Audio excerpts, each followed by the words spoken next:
जय माता दी सभी भक्तों को और आप सभी का एक बार फिर से स्वागत है हमारे YouTube चैनल केशु शॉर्ट्स में।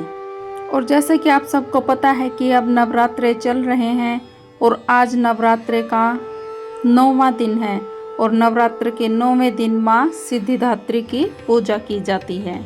वीडियो शुरू करने से पहले आप सभी से प्रार्थना है कि वीडियो को लाइक करें और शेयर करें और कथा को पूरा सुने, बीच में अधूरा न छोड़ें। अब तक आप सब हमारे चैनल पर 8 नवरात्रों की कथाएं सुन चुके हैं और आज की वीडियो में हम 9वें नवरात्रे की कथा का पाठ करेंगे। तो चलिए आज की वीडियो शुरू करते हैं। माँ दुर्गा जी की 9वीं शक्ति का नाम सिद्धिदात्री है। ये सभी प्रकार की सिद्धियों को देने वाली हैं। नवरात्रि पूजन के 9वें दिन इनकी उपासना की जाती है।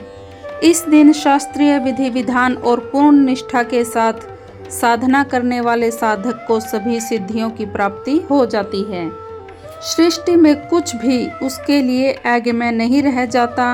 ब्रह्मांड पर पूर्ण विजय प्राप्त करने का सामर्थ्य उसमें आ जाता है। मार्कंडेय पुराण के अनुसार अणिमा, महिमा, गरिमा, लघिमा, प्राप्ति, प्राकाम्य, इशितव और वशितव ये 8 सिद्धियां होती हैं। ब्रह्मवत पुराण के श्री कृष्ण जन्मखंड में यह संख्या 18 बताई गई है और इन 18 सिद्धियों के नाम इस प्रकार हैं: अणिमा, लघिमा, प्राप्ति, प्राकाम्य, महिमा, इशितव, वशितव, सर्वकामावसायिता, सर्वज्ञतव, दूरश्रवण, परकाय प्रवेशन, वाक् सिद्धि, कल्पवृक्षतव, सृष्टि, संहार कर्ण सामर्थ्य, अमरतव, सर्वन्यायित्व, भावना तथा सिद्धि। माँ सिद्धिदात्री भक्तों और साधकों को ये सभी सिद्धियां प्रदान करने में समर्थ हैं। देवी पुराण के अनुसार भगवान शिव ने इनकी कृपा से इन सिद्धियों को प्राप्त कर लिया था। इनकी अनुकंपा से ही भगवान शिव का आधा शरीर देवी का हुआ था।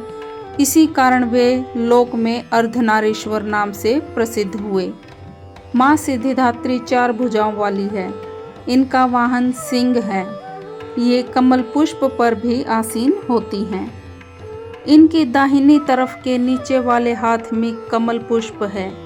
प्रत्येक मनुष्य का यह कर्तव्य है कि वह माँ सिद्धिदात्री की कृपा प्राप्त करने का निरंतर प्रयत्न करे, उनकी आराधना की ओर अग्रसर हो। माँ सिद्धिदात्री की कृपा से अनंत दुख रूप संसार से निर्लिप्त रहकर सारे सुखों का भोग करता हुआ वह मोक्ष को प्राप्त कर सकता है। नवदुर्गाओं में माँ सिद्धिदात्री अंतिम रूप है। अन्य 8 दुर्गाओं की पूजा उपासना शास्त्रीय विधि विधान के अनुसार करते हुए भक्त दुर्गा पूजा के 9वें दिन इनकी उपासना में प्रवृत्त होते हैं। इन सिद्धिदात्री माँ की उपासना पूर्ण कर लेने के बाद भक्तों और साधकों की लौकिक परलौकिक सभी प्रकार की कामनाओं की पूर्ति हो जाती है। सिद्धिदात्री माँ के कृपा पात्र भक्त के भीतर कोई ऐसी कामना शेष बचती ही नहीं है जिसे वह पूर्ण करना चाहे।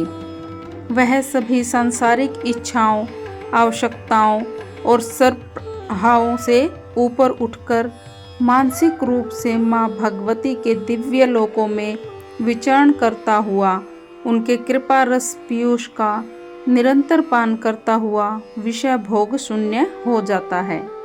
माँ भगवती का परम सानिध्य ही उसका सर्वस्व हो जाता है। इस परम पद को पाने के बाद उसे अन्य किसी भी वस्तु की आवश्यकता नहीं रह जाती। माँ के चरणों का यह सानिध्य प्राप्त करने के लिए हमें निरंतर नियमनिष्ठ रहकर उनकी उपासना करनी चाहिए। माँ भगवती का स्मरण, ध्यान, पूजन हमें इस संसार की असारता का बोध कराते हुए वास्तविक परम शांतिदायक अमृत पद की ओर ले जाने वाला है। आज के युग में इतना कठिन तप तो कोई नहीं कर सकता, लेकिन अपनी शक्ति अनुसार जब तप पूजा अर्चना कर कुछ तो माँ की कृपा का पात्र बन ही जाना चाहिए। प्रत्येक सर्वसाधारण के लिए आराधना सरल है। माँ जगदम्बे की भक्ति पाने के लिए नवरात्रि में 9वें के दिन माता का पूजन करना चाहिए। तो ये थी माता सिद्धिदात्री के विषय में जानकारी। अगर आपको वो वीडियो पसंद आई हो तो वीडियो को लाइक और शेयर जरूर कीजिएगा और हमारे चैनल को सब्सक्राइब कीजिए। माता रानी आप सभी के ऊपर अपनी कृपा बनाए रखे। जय माता दी।